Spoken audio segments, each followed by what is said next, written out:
Shalom, selamat pagi Bapak Ibu Saudara. Kita patut bersyukur kalau hari ini kita masih diberikan kesempatan untuk hidup tanpa kurang suatu apapun. Itu semua hanya karena kebaikan Tuhan. Karena itu saya mengajak kita semua untuk bersama-sama bersyukur melalui pendengaran dan perenungan firman Tuhan saat ini. Dan sebelumnya mari kita berdoa. Bapa kami dalam kerajaan surga, kami berterima kasih untuk kebaikan-Mu. Hari ini kami boleh hidup sebagaimana kami ada, semua hanya karena kemurahan-Mu. Ajarkan kami untuk senantiasa melihat bahwa apa yang Tuhan sediakan bagi kami semuanya yang terbaik. Karena itu ya Tuhan, sebelum kami melakukan segala sesuatunya, kami mau persiapkan hati kami, telinga kami untuk mendengarkan kebenaran firman-Mu. Roh Kudus berikan kami pengertian dan kemampuan untuk melakukan firman-Mu. Kami siap untuk mendengar ya Tuhan, dalam nama Yesus. Amin. Ayat bacaan kita pagi hari ini terambil dalam Lukas 13 ayat 33. Demikian firman Tuhan. Tetapi hari ini dan besok dan lusa, aku harus meneruskan perjalananku. Sebab tidaklah semestinya seorang nabi dibunuh kalau tidak di Yerusalem. Kemarin ketika saya sedang di jalan, saya melihat seorang pemuda berdasi dengan membawa tas menyeberang jalan. Dari penampilannya saya bisa menebak bahwa ia adalah seorang salesman. Untuk menjadi seorang salesman tidaklah mudah. Butuh mental baja dan kesabaran segudang untuk berhasil melakukan transaksi. Ditolak dan gagal adalah makanan sehari-hari yang harus mereka telan. Saya kemudian teringat kisah seorang pengusaha sukses yang mengawali karirnya justru sebagai seorang salesman.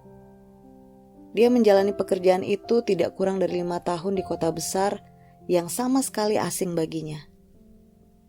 Jangankan relasi, pelanggan atau network yang dikenal saja tidak ada pada awal karirnya.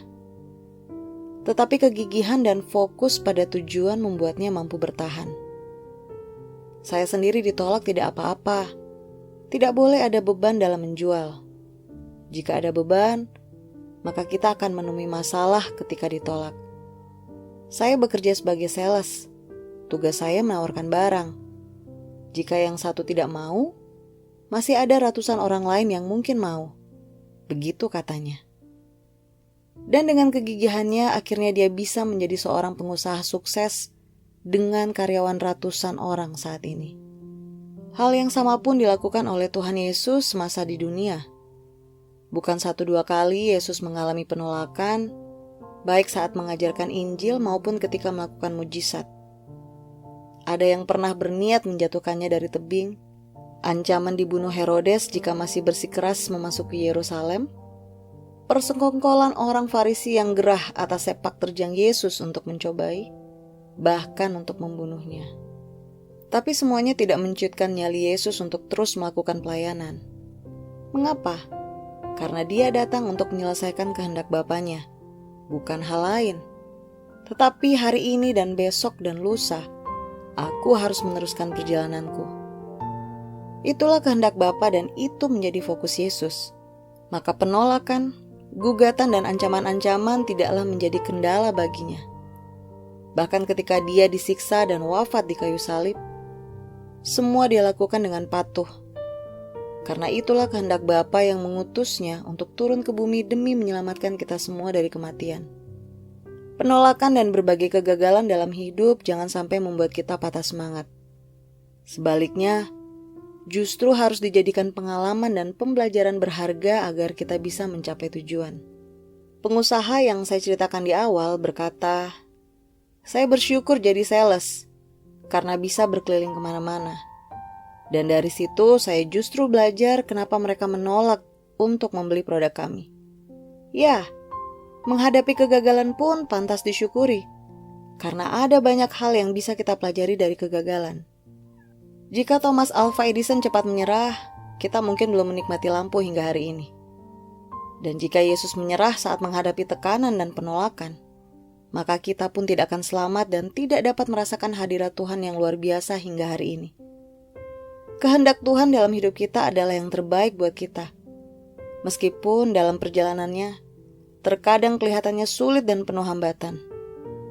Ketika kita menghadapi penolakan baik dalam pekerjaan, kehidupan ataupun pelayanan, saat kita melakukan apapun dan terbentur pada penolakan atau kegagalan, jangan pernah menyerah. Kegagalan hanyalah sukses yang tertunda. Belajarlah dari segala kegagalan untuk mencapai kesuksesan. Amin. Saya berharap renungan pagi ini bisa menjadi berkat bagi Bapak Ibu Saudara untuk jangan pernah menyerah. Dan sebelum kita melakukan aktivitas, mari kita berdoa terlebih dahulu. Terima kasih ya Tuhan, kami mengucap syukur untuk kebenaran firman-Mu. Kiranya Engkau memateraikan dalam hati dan pikiran kami, sehingga kami menjadi orang-orang yang tangguh, orang-orang yang kuat, menjadi orang yang tidak mudah menyerah terhadap segala sesuatu yang terjadi. Bahkan Engkau mengingatkan kami untuk belajar dari pengalaman-Mu ya Tuhan. Ketika Engkau ditolak, Engkau pun tidak menyerah untuk menyelamatkan kami.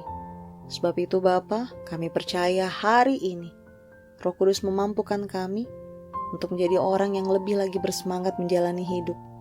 Bukan karena kami mampu, tapi karena kami tahu ada Engkau di dalam kami. Segala perkara dapat kami tanggung di dalam Engkau Yesus yang memberikan kekuatan kepada kami.